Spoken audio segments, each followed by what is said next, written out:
Most people preparing for a crisis are thinking about one thing: the moment everything falls apart. The power going out, the store shelves going empty overnight.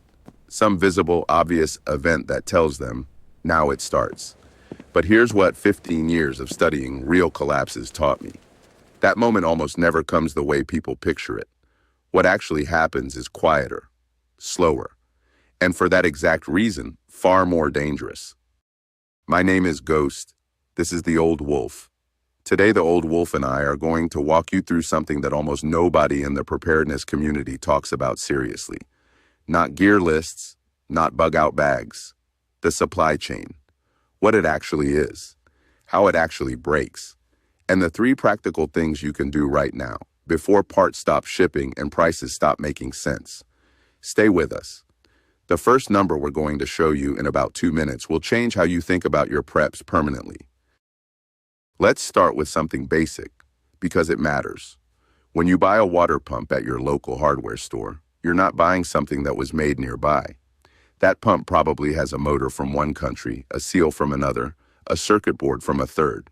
It was assembled somewhere else entirely, put on a container ship, moved through 2 or 3 ports, and arrived at a regional warehouse weeks or months before you picked it up. That's a supply chain, not one link, dozens of links. And chains don't fail all at once, they fail at one link. Then the pressure shifts to the next, then the next. In 2020, it was ports. Containers were backed up for months. In 2021, it was microchips. In 2022, it was fertilizer and energy. Each time the failure looked different. Each time it surprised people who were watching for a different kind of collapse. Here's what that means for you and me at home. The things you depend on to maintain what you already have. The spare parts, the replacement components, the specialized consumables. Those are the most vulnerable items in any disruption because nobody stockpiles them. Nobody thinks about them until they need them. And by then they're either unavailable or 3 times the price. Here's the question the Old Wolf wants you to ask yourself right now. Not do I have enough food for 30 days? That's important. But that's not the question.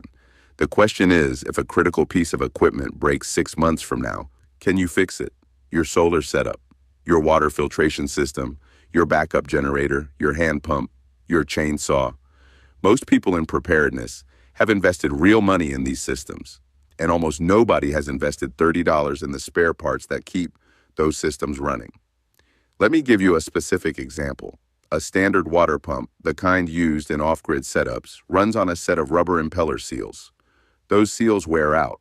Under normal conditions, you order replacements online. They arrive in 3 days, no problem. Under supply chain stress, that part may be back-ordered for months. Or it may come from a factory in a region with export restrictions. Or the price may have tripled. The Old Wolf's rule on this is simple. For every major system you depend on, know the 3 parts most likely to fail. Have at least one backup of each, sealed, labeled, stored. This is not glamorous preparedness. Nobody posts this on social media. But this is what keeps your preps actually functional when you need them. In a few minutes, the Old Wolf is going to show you a specific audit, a way to look at your household and figure out exactly which items would become unavailable or unaffordable first. It takes about 20 minutes. Most people who do it find at least 2 or 3 things they hadn't thought about. Keep watching. This is the part where we get practical. The Old Wolf wants you to do one thing this week. Not buy anything, not panic, just look. Go through your household and ask 3 questions about the things you depend on most. Question 1, where does this come from? Not the store, the factory. A lot of everyday items, medications, electronics, certain tools, specific food products, are manufactured in regions that are either politically unstable or subject to shipping bottlenecks. You don't need to memorize geography. You just need to know, is this something I could find locally if global shipping slowed down for 3 months? Question 2, if the price doubled tomorrow, would I still be able to afford it? This is not a theoretical question. In 2022, the price of diesel in parts of Europe more than doubled in under 6 months. Fertilizer prices spiked 300%. If your budget has no slack, if you're buying exactly what you need week to week, a price doubling on a critical item isn't an inconvenience. It's a real problem. Question 3. Do I have the skills to reduce my dependence on this item? This is where the old wolf gets very specific. There are certain skills, not many, but a handful, that directly reduce your exposure to supply chain disruption. Growing even a small amount of your own food, basic mechanical repair, medical first aid beyond the basics, preserving food at home. None of these require land, none require a large investment. A container garden on a balcony can produce meaningful nutrition. A $20 manual and 2 weekends of practice can make you competent at basic appliance repair. The point isn't self-sufficiency. The point is reducing the number of critical single points of failure in your household. I want to address something directly, because when we talk about supply chains, skills, and reducing dependence, some people hear survivalist fantasy, extreme, unrealistic, not for normal people. Stay with me for another 5 minutes. What the old wolf is about to show you costs almost nothing and takes almost no space. And it's the kind of prep that doesn't expire, can't be stolen, and doesn't require a second mortgage. Here's a sentence worth sitting with.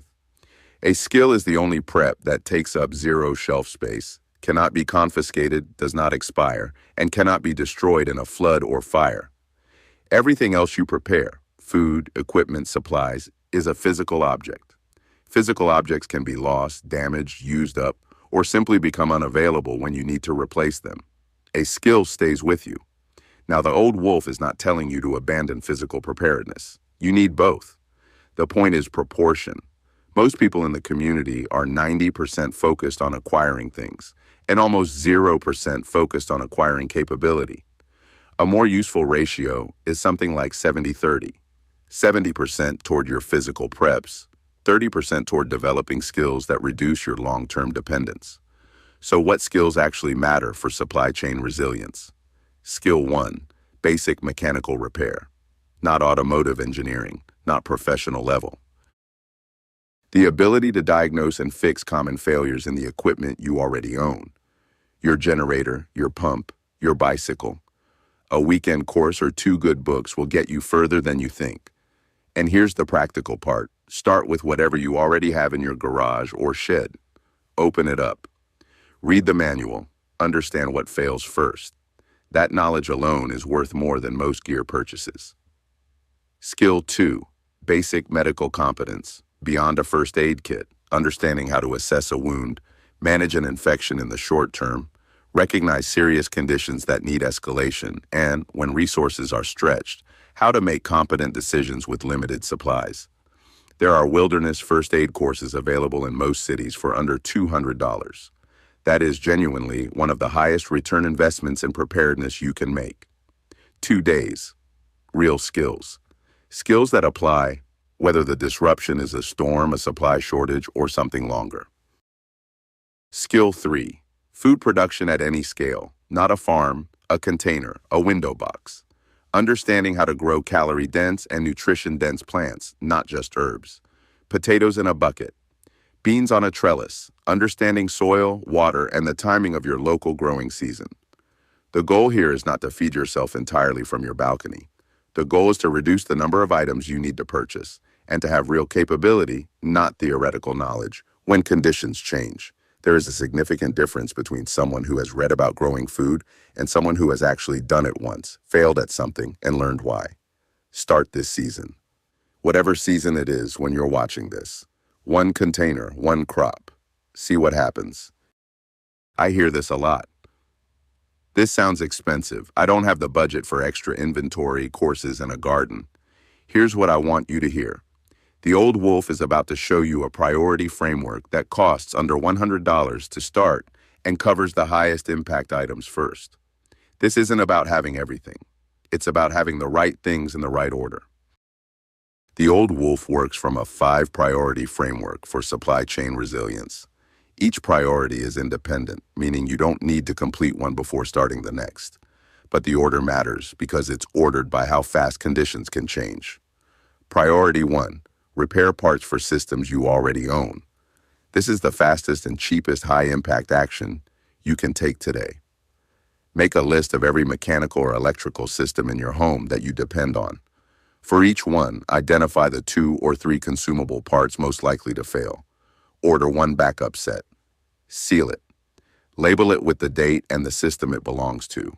Store it next to that system. Total cost for most households, $40 to $80. Time, 2 hours. Impact, the difference between a working system and a useless one when parts are back-ordered for 6 weeks. Specific examples: a water pump, impeller seals, around $12. A generator, air filter, and spark plugs, around $18 for both. A solar charge controller, fuse set, around $8. These are not exotic items. They are the parts that fail first and are the first to disappear from shelves when demand spikes. Priority 2, a 30-day buffer on critical consumables. Not everything, just the items that would be genuinely disruptive to lose access to. Medications if applicable. Talk to your doctor about a 90-day prescription if you're in a position to request it. Cooking oil, salt, batteries in the sizes you actually use.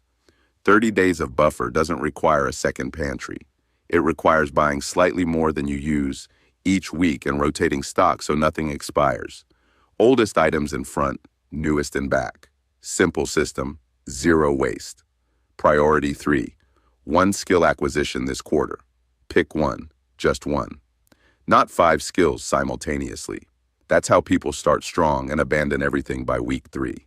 One skill relevant to your household's specific vulnerabilities. If your biggest concern is medical, take the first aid course. If it's mechanical, buy the repair manual and spend 4 Saturdays with your hands on your generator. One skill per quarter. That's 4 new capabilities per year. In 2 years, you have a meaningfully different profile than the person who only stockpiled. Priority 4, import substitution for 2 items. Go through your regular shopping list. Find 2 items that you know or suspect are heavily imported.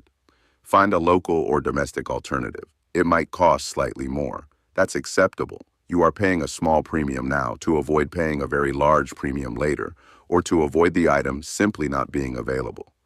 This exercise also teaches you something important. Which of your regular purchases have no local alternative at all? That's valuable information. Those are your highest vulnerability items. Priority 5, a small-scale food production capability. 1 container, 1 crop.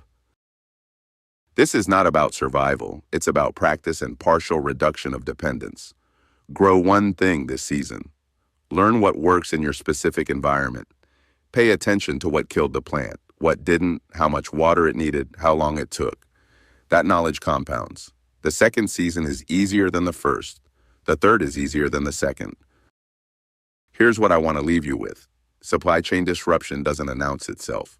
It doesn't come with a siren or a news alert that says now is the time to prepare. It comes as a price increase you barely notice. A part that's back-ordered for 6 weeks. A medication that's suddenly on shortage. A product you've bought for years that simply isn't on the shelf anymore. By the time the disruption is visible, by the time the news is covering it, the window to prepare at today's prices has usually already closed. What the old wolf showed you today isn't extreme. It's not a bunker. It's not a 10-year food supply. It's a framework of small practical decisions that compound over time into genuine resilience. Repair what you have. Know what you depend on. Build one skill at a time. Grow one thing. Reduce one dependency. That's it. That's the whole thing. The links to all 3 free documents are in the description below. The 11-item checklist, the 30-day action plan, and the priority wall card. Print the wall card. Put it where you'll see it. My name is Ghost. This is the old wolf. He doesn't talk much, but he's never wrong.